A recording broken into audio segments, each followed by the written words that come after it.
Your operations are the heartbeat to your business. I created this podcast to help you balance your childlike innovation with parent-like efficiency. Welcome to Daily Ops Boost.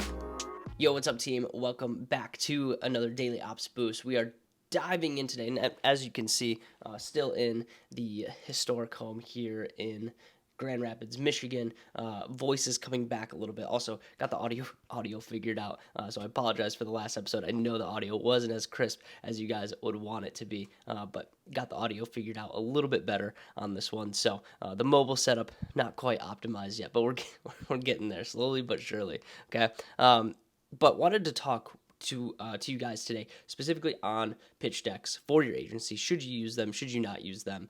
We're a big fan of utilizing pitch decks, utilizing them for just kind of guiding the proposal side of the sales process. Now, normally two sides of the sales process when it comes to like agency pitches, right? The first side is definitely going to be like more like the discovery side. That's where, we don't really use a pitch deck for that. We have to have a conversation, right? A lot of active listening happening during a discovery process of like figuring out, hey, where are they currently at? How long have they kind of been stuck there? Where are they trying to go? That's normally how we break down a discovery process, because that's going to give us full understanding of what the problem actually is, how long they've been stuck there, what they've been trying to overcome it, so that we as an agency don't make that same mistake, and then what the problem or what the solution to that problem is actually going to be, and if we can actually fix it in the first place. And that's the whole point of discovery, and you don't really need a deck to be able to do that. Now, I know some people follow like some sort of script.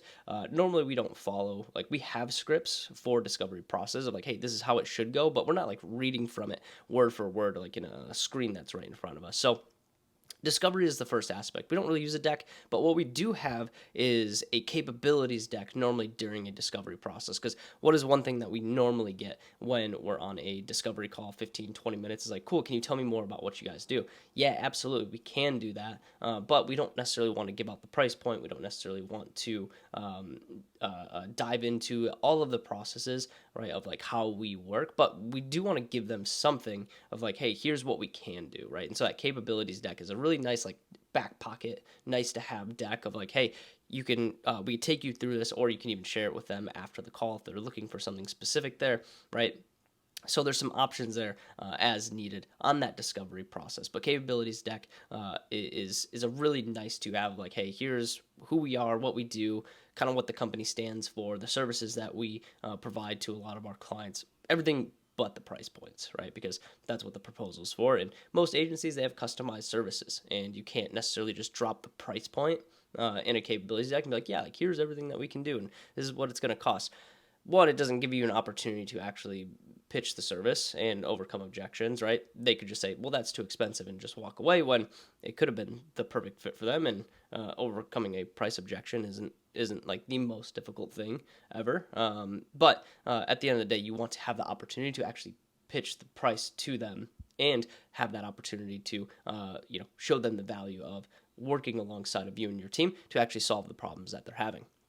Now, on the proposal side, yeah, like 100%, if you guys are running an agency, I think you should be utilizing a pitch deck, right? Because visualization brings the solution to life. And I think a lot of times people have a hard time articulating. I think some people can, but I think a lot of people have a hard time articulating how the service actually works, how the client will actually have success within it, and how to bridge the gap between where they're currently at in an undesired place and bringing them over into a desired position of like, hey, this is the solution, here's where we're going to go with it, and here's how we're going to get you to the goals that we found during the discovery process. And if you can't visually bring that to life for people, I think it's a very difficult thing to get them to commit to a $5,000, $10,000, even $20,000, $40,000 deal without having some sort of idea visually what it looks like for them to continue. Like everything from your onboarding process to how you guys communicate, reporting cadences,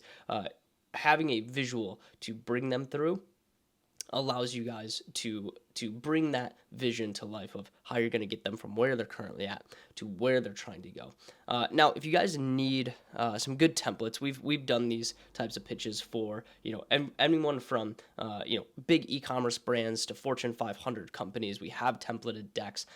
Normally, we charge for them, but I'll tell you what, like if you guys are looking for a good pitch deck, a good demo deck, and you want to see how we specifically pitch on these, all you have to do is DM me. Okay. I'm not going to put it in the show notes because I got to go track them down, but DM me if you guys are struggling on the pitch deck side. If you're discovering on the discovery side, I will send you our decks. They're all templated, by the way, so you can bring in your own assets. That way it's not a huge overhaul for you guys to be able to do it. They're relatively simple, but they're structured in a way that will allow you to win more pitches and cross proposals across the finish line just a little bit faster, because that's the goal with sales, right? It's like we want to get that sales velocity, we want to get that timing down from what it currently is, right? The sales process for agencies is relatively long depending on what you're selling, but the larger clients that you do sign, those sales processes tend to be a little bit longer. So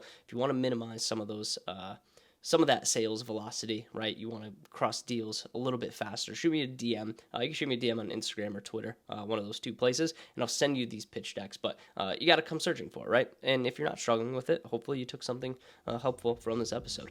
That's all I got for you guys today. We'll see you in the next one.